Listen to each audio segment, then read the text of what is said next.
2 sales tactics that have helped me close millions of dollars that you can implement immediately. That's the topic of today's episode of the How to Make Money as a Creator podcast. If you don't know who I am, my name is Matthew Lakajev. I run a program called 7-Figure Creators, where we're currently coaching about 445 creators on LinkedIn to make their first 6 and then 7 figures as well.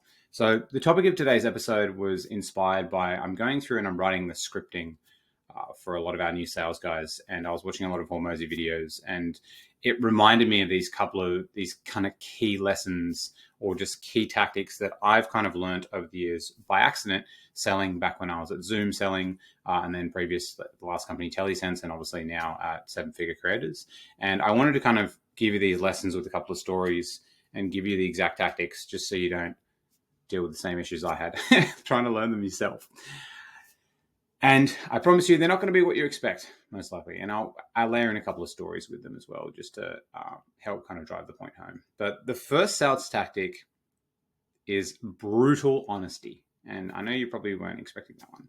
I'll give you the story behind this and how I learned it. So I actually used to work at Zoom video conferencing pre-COVID, during COVID, and after COVID. So it was a wild ride. I'm happy to talk about it at another time, but I won't get into it too much, other than the fact that, pre-COVID, it was really hard to sell Zoom meetings.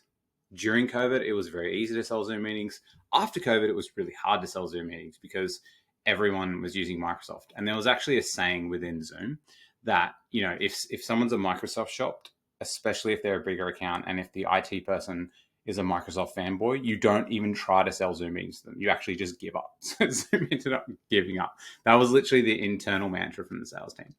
But instead of kind of like seeing that as a disadvantage, I kind of took that as an advantage by accident. So Zoom also, you probably don't know, has a product called Zoom Phone.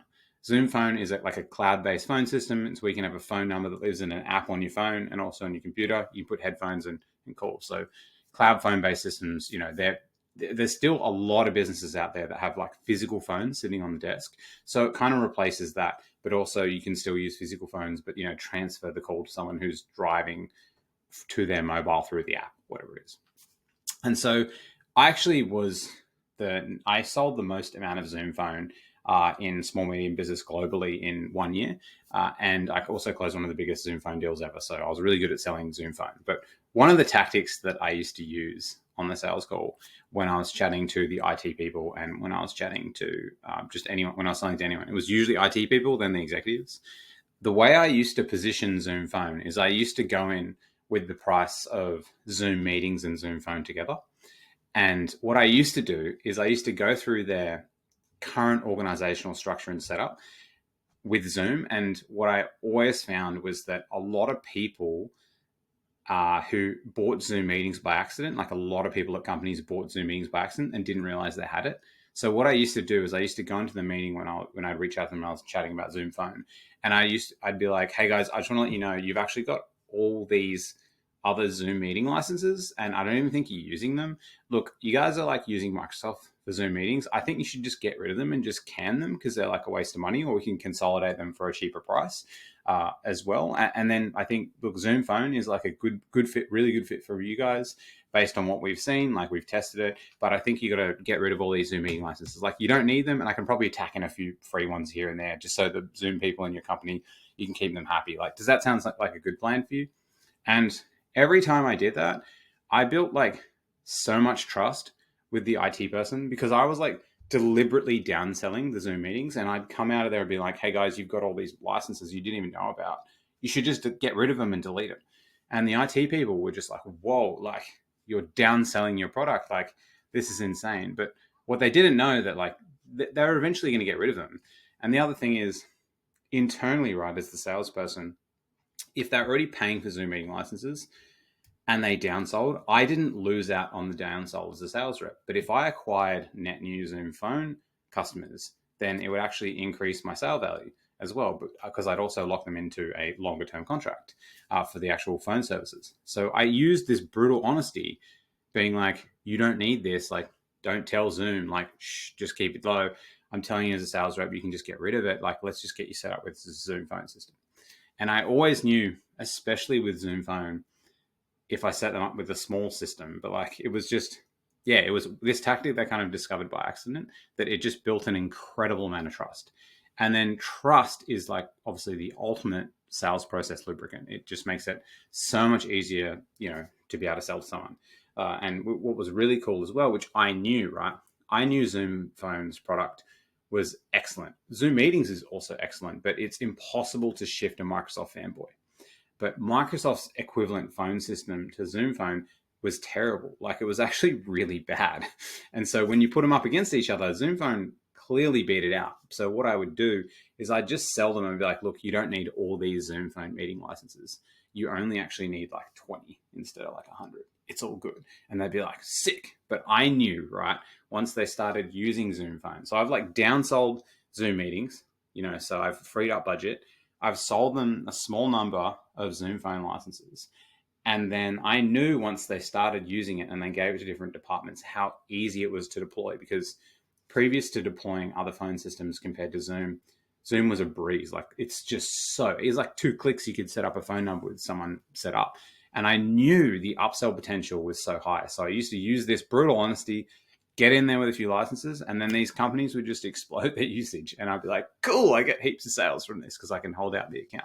And that's where brutal honesty came in. So make sure, throughout your process, like, use brutal honesty. So if you have a few different offers, right? My one tactical advice would be to create some offer that's like really, really a lot of high value, which, some people may take. Let's say you sell something for $2,000 and $4,000. Just create a $10,000 thing. So when you get into the sales presentation mode, you just go, hey, look, I've gone through your information.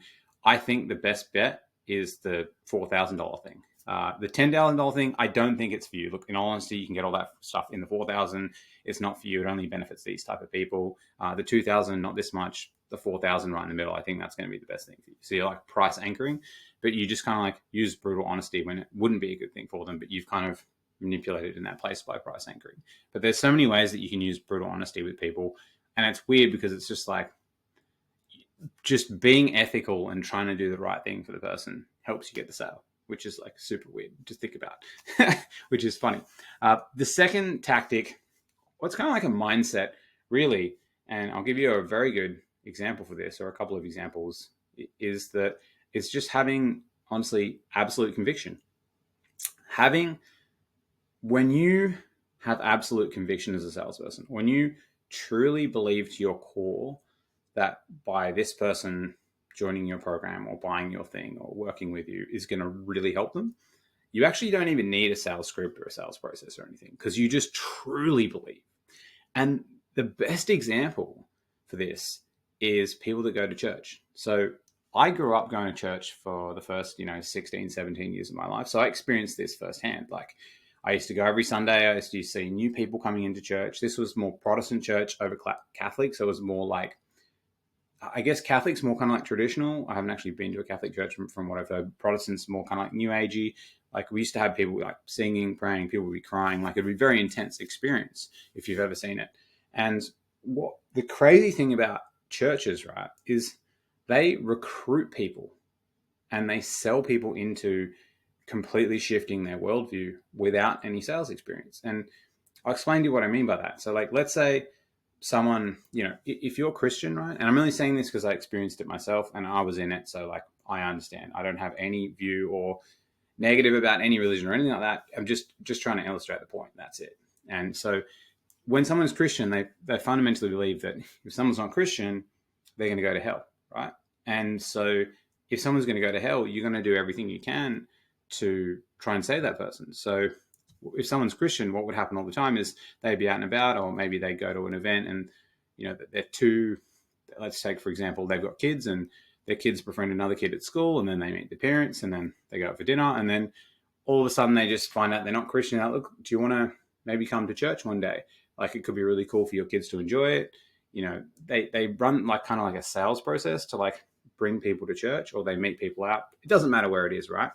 But people who are religious, they kind of sell people to come to church, which is kind of like what you would call a proof of concept in like software sales. It's like you're getting someone to trial it out.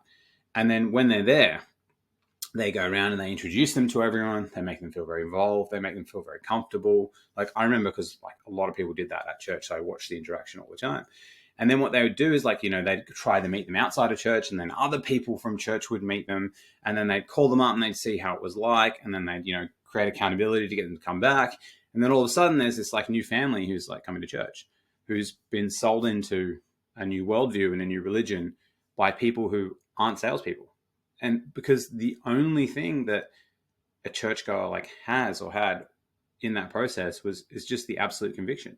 They just like deep down truly believed that they were helping this person if they brought them into their world and they changed their religion or gave them a religion, right? And that's the power of absolute conviction.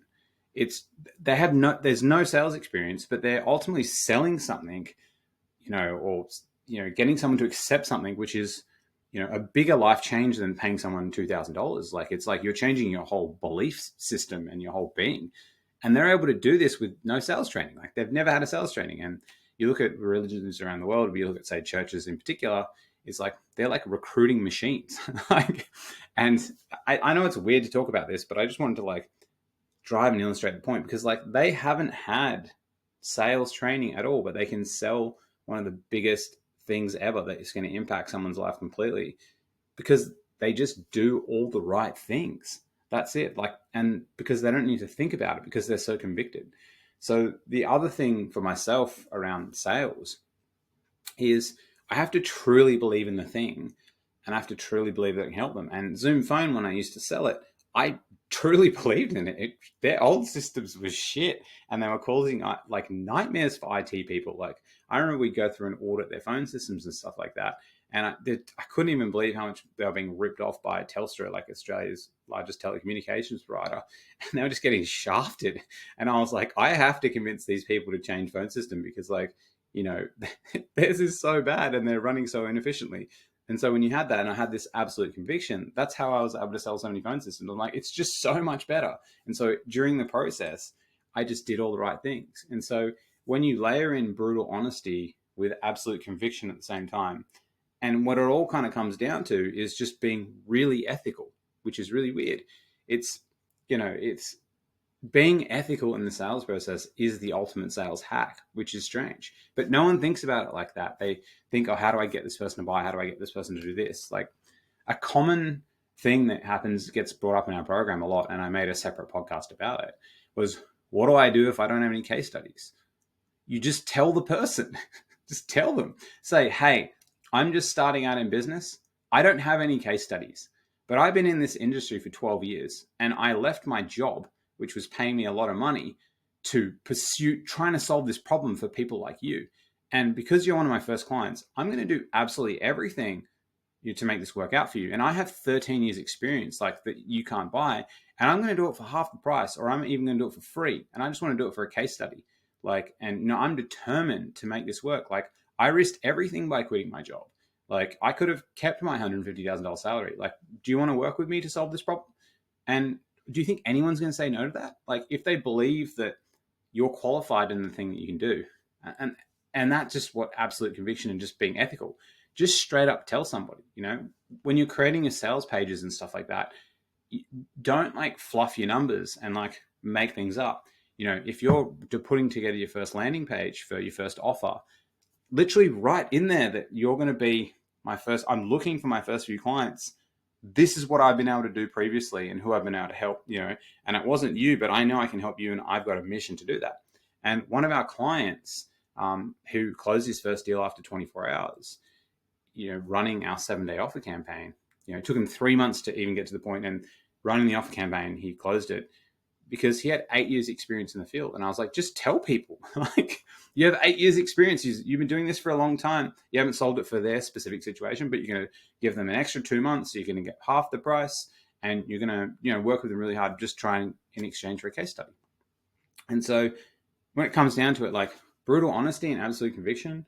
But if I had to add a bonus third one, I was just say, just be as ethical as you possibly can. Because in a world of like so much marketing bullshit, and people just fluffing their numbers, like the stupid fluffing is what I don't like. That's where someone's like, let's say that they booked, 10 meetings a week and they're like, I book 20 meetings a week. They just fluff their numbers like automatically. Like that's, it doesn't even matter. Like what matters now is like truth and authenticity, because what's happening is like people are becoming more and more desensitized to essentially advertising. And that's why there's a whole movement of creators and thought leaders right now, because people are instead just like, and this has been happening forever, right? It's just becoming more accessible because people can create more content and a large amount of content and distribute in front of people's eyes. There's always been thought leaders, right? Like it doesn't matter.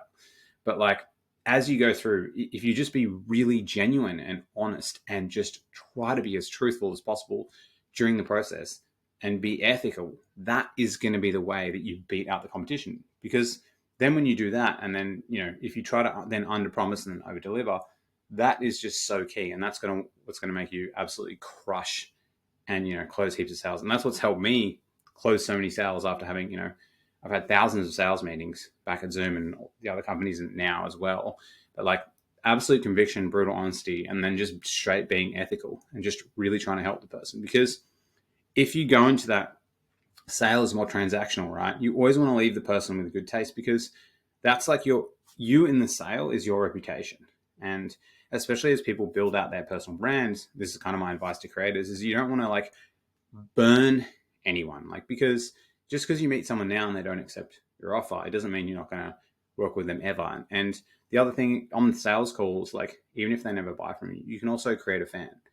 And I don't know if anyone's ever read Kevin Kelly's essay on 1,000 True Fans, but you only really need 1,000 true fans to make something work. You don't need a crazy amount of followers. Anyways, guys, I hope you enjoyed this episode of the How to Make Money as a Creator podcast. Look, if you want to work with me and 445 other creators, I'd love for you to lock in a chat to see if we might be able to help as well. We're going to be very ethical on the call and tell you, can we help or not? But the people who we can best help is someone who's been actively engaging on LinkedIn for quite a while, who's maybe been posting content a bit, they've been commenting, maybe they bought Justin Welch's course, and maybe you've either got a business right now, or you've just started a business and you've sold one or two things and you've kind of got this product market fit, or you're in like an existing business and you want to ramp up on LinkedIn, and you either want 5 warm leads a week or you want to generate 6 to 7 figures a year. You're kind of our perfect ICP, someone who's like actively engaging in LinkedIn, and you've kind of chose that LinkedIn is the primary platform where I really want to drive my leads, or, I want to drive way more leads through it. Anyway, guys, if you like this, it'd be awesome if you could rate 5 stars. If not, have an epic day. Catch ya.